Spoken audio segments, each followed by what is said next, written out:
नमस्कार। छठ पूजा मतलब सूर्य उपासना का महापर्व। ज्यादातर हम सुनते हैं कि इसकी शुरुआत द्रौपदी या फिर सीता माँ की सूर्य पूजा से हुई। लेकिन क्या हो अगर इसकी जड़ें एक और शायद थोड़ी ज्यादा गहरी कहानी में हों। आज हम एक ऐसी ही कथा पर गौर करेंगे जो हमें मिली है। ये कहानी सूर्यदेव की पत्नी संजना और उनकी परछाई या प्रतिकृति कह लीजिए, छाया, इनके इर्द गिर्द घूमती है। और ये कहानी ये बताती है कि छठ पूजा सिर्फ सूर्य को अर्घ्य देना भर नहीं है, बल्कि एक तरह से उस दिव्य संतुलन को, उस बैलेंस को फिर से पाने का उत्सव है, जिसकी शुरुआत संजना के एक बहुत बड़े फैसले और त्याग से हुई। तो चलिए इस विवरण के जरिए इस अनूठी कथा की गहराइयों में उतरते हैं। तो आज की हमारी इस पड़ताल का मकसद क्या है? यही कि छठ पूजा की उत्पत्ति की ये जो वैकल्पिक कहानी है, इसको समझें। जैसा हमारे स्रोत में दिया गया है, इसमें संजना और छाया की भूमिका तो मतलब सेंट्रल है। और हम ये जानने की कोशिश करेंगे कि ये कथा संतुलन और प्रकाश के महत्व को किस नए ढंग से देखती है, इसका निचोड़ क्या है। हाँ बिल्कुल, ये कथा वाकई जो प्रचलित मान्यताएं हैं उनसे एक अलग रास्ता दिखाती है। देखिए, पौराणिक कथाओं की यही तो खासियत है, उनकी कई परतें होती हैं ना, और हर परत एक नया मतलब खोल देती है। ये जो विशेष विवरण है, ये हमें छठ पूजा के मूल तत्व मतलब बैलेंस, सहन शक्ति और जो दिव्य ऊर्जा है उसका सही मैनेजमेंट, इसको समझने का एक बिल्कुल नया फ्रेमवर्क देता है। ये सिर्फ एक कहानी नहीं है, बल्कि ये प्रकाश और अंधकार, सच और भ्रम, और सबसे जरूरी संतुलन लाने के लिए जो व्यक्तिगत त्याग और बदलाव करना पड़ता है, उसकी कहानी है। इसमें एक गहरा दर्शन छिपा है, मुझे लगता है। हाँ, ये बात तो है। तो आइए इस कहानी को परत दर परत खोलते हैं। शुरुआत होती है संजना से। इस कथा के अनुसार संजना कौन थी? सूर्यदेव की पत्नी, सौंदर्य, तेज, धैर्य, इन सब का प्रतीक। लेकिन उनके सामने एक बहुत बड़ी चुनौती थी। वो थी सूर्यदेव का दिव्य तेज। उनकी जो प्रचंड ऊर्जा थी वो इतनी ज्यादा थी कि संजना के लिए उसे सहना मतलब लगभग नामुमकिन सा था। वो ज्यादा देर उनके पास रह नहीं पाती थी। रोशनी नहीं है, उससे कहीं ज्यादा है। ये एक बहुत तीव्र डिवाइन शक्ति, एक कॉस्मिक ऊर्जा का प्रतीक है। और संजना का उसे सहन न कर पाना ये उनकी कोई कमजोरी नहीं दिखाता, बल्कि ये दिखाता है कि वो ऊर्जा कितनी असीम थी, कितनी प्रबल थी। वो एक ऐसी शक्ति थी जिसे धारण करने के लिए शायद कोई विशेष योग्यता चाहिए थी। सही कहा। तो इस मुश्किल का सामना करने के लिए संजना ने एक अनोखा रास्ता चुना। इस विवरण में बताया गया है कि उन्होंने अपनी ही परछाई से बिल्कुल अपने जैसी दिखने वाली एक प्रतिकृति बना ली और उसका नाम रखा छाया। और उन्होंने छाया को एक जिम्मेदारी दी। कहा, जब तक मैं तपस्या करके खुद को इस तेज के काबिल न बना लूं, तब तक तुम मेरी जगह लो। ये कहकर संजना खुद कठोर तपस्या के लिए चली गई। यहाँ संजना का फैसला बहुत मायने रखता है। देखिए, वो भागने रही हैं, वो तैयारी कर रही हैं। ये स्थिति से मुंह मोड़ना नहीं है, बल्कि उसका सामना करने के लिए खुद को मजबूत बनाना है। तपस्या यानी कठोर साधना और सेल्फ डिसिप्लिन से अपनी अंदरूनी शक्ति बढ़ाना, ये उनके पक्के इरादे को दिखाता है। वो सूर्य देव के तेज के योग्य बनना चाहती थीं, उसे पूरी तरह अपनाना चाहती थीं। अगर सिंबॉलिकली देखें तो ये सेल्फ इम्प्रूवमेंट और बैलेंस की एक गहरी खोज है, अपनी लिमिट्स को जानना और फिर उन्हें बढ़ाने की कोशिश करना। हाँ, ये पहलू इस कहानी को एक अलग ही मोड़ देता है। बिल्कुल। तो संजना अपनी सीमाओं को समझकर उन्हें पार करने के लिए तपस्या पर निकल गईं। लेकिन उनके जाने से सूर्यलोक में जो खालीपन आया, उसे किसने और कैसे भरा, यही कहानी में छाया का रोल आता है। सूर्यदेव को तो इस पूरे मामले का पता ही नहीं था। कहानी बताती है कि काफी समय तक वो छाया को ही संजना समझकर उसके साथ रहे। ऊपर से तो सब नॉर्मल लग रहा था, मगर अंदर ही अंदर कुछ बदल रहा था। धीरे धीरे छाया के स्वभाव में एक फर्क आने लगा। वह वैसी संजना नहीं रही जिसका रूप उन्होंने लिया था। इस कथा के अनुसार उनके व्यवहार में थोड़ी सख्ती आ गई। खासकर सूर्यदेव की जो संतानें थीं, यम और यमुना, उनके प्रति उनका रवैया बदलने लगा। वो उनसे जैसे दूरी बनाने लगी। ये बदलाव इतने साफ थे कि देवता और ऋषि मुनि भी हैरान थे। उनके मन में सवाल उठने लगे, भाई सूर्यलोक जो प्रकाश और दिव्यता का केंद्र है, वहां ये कैसा बदलाव आ रहा है? यहाँ छाया का प्रतीकवाद बहुत गहरा हो जाता है। क्या छाया अपने स्वभाव से ही मतलब नेगेटिव थी, या फिर जिस स्थिति में वो जी रही थी, एक उधार की पहचान, एक धोखे की जिंदगी, उस स्थिति ने उसके अंदर ये बदलाव लाया? ये सत्य और भ्रम के बीच का वो एक शाश्वत संघर्ष दिखाता है। सोचिए, सूर्यलोक जैसी जगह पर जहां सिर्फ प्रकाश ही प्रकाश होना चाहिए, वहां भ्रम कैसे पनप रहा था। ये शायद दिखाता है कि असत्य या भ्रम कहीं भी अपनी जगह बना सकता है और इसका असर रिश्तों पर और माहौल पर पड़ता ही है। ये स्थिति शायद छाया के अपने अंदर के संघर्ष को भी दिखाती है, अपनी असल पहचान खोने का बोझ, किसी और की जगह लेने का बोझ। ये वाकई सोचने वाली बात है कि पहचान और असलियत कितने उलझे हुए हो सकते हैं। तो ये जो भ्रम का पर्दा था, ये कब और कैसे हटा? सूर्यदेव को आखिर सच्चाई का पता कैसे चला? कहानी के इस वर्जन के अनुसार आखिरकार वो पला ही गया जब सूर्यदेव पर सच जाहिर हुआ। उन्हें पता चला कि जिसे वो इतने समय से संजना मान रहे थे, वो असल में उनकी प्रतिकृति, छाया है। और उनकी असली पत्नी संजना, वो तो हिमालय की गुफाओं में घोर तपस्या कर रही हैं। जैसे ही उन्हें ये पता चला, वो बिना देर के संजना के पास पहुंचे। उस पल की कल्पना कीजिए, इतने लंबे समय बाद आमना सामना।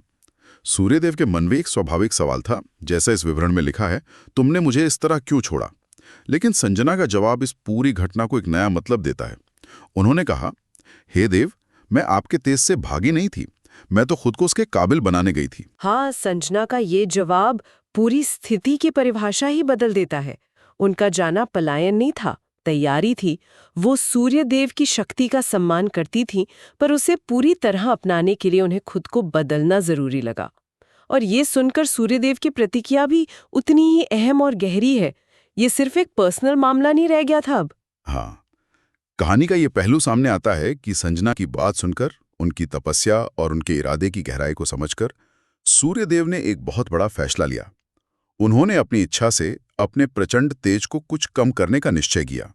यह सिर्फ संजना के लिए नहीं था, बल्कि ये पूरी सृष्टि के कल्याण के लिए था, ताकि संसार उनकी ऊर्जा का पोषण पा सके, उसके ताप से झुलसे बिना। बिल्कुल। सूर्यदेव का अपने तेज को अपनी मर्जी से कंट्रोल करना, ये उनके चरित्र की महानता, उनकी समझदारी और सहानुभूति को दिखाता है। और उससे भी बढ़कर ये संतुलन, मतलब बैलेंस बनाने की उनकी गहरी इच्छा को जाहिर करता है।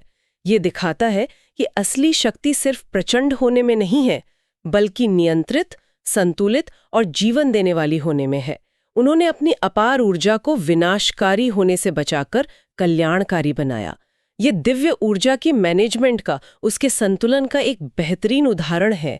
इस एक कदम ने न केवल संजना और सूर्यदेव के रिश्ते में तालमेल बिठाया, बल्कि एक तरह से ब्रह्मांडीय ऊर्जा के संतुलन की भी नींव रखी। और इस कथा के अनुसार ठीक यहीं से छठ व्रत की परंपरा की शुरुआत होती है। पुनर्मिलन और संतुलन स्थापित होने के बाद संजना ने सूर्यदेव के प्रति अपना आभार और सम्मान जताने का फैसला किया। इस विवरण में बताया गया है कि उन्होंने खास तौर पर षष्ठी तिथि यानी चंद्रमास के छठे दिन को ढलते हुए और उगते हुए सूर्य को अर्घ्य दिया। लेकिन ये सिर्फ एक धन्यवाद या कोई औपचारिक पूजा नहीं थी। संजना ने इसके साथ एक व्रत लिया, एक संकल्प लिया कि सूर्य का प्रकाश हमेशा संतुलित रहे, नियंत्रित रहे और किसी के लिए भी विनाशकारी ना बने। उनकी कामना थी कि जिस तरह सूर्यदेव ने सारी सृष्टि के लिए अपने तेज को संयमित किया, वो संतुलन हमेशा बना रहे।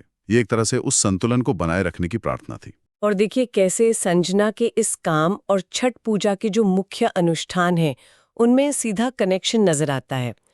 षष्ठी तिथि पर अर्घ्य देना छठ का सबसे अहम हिस्सा है ना?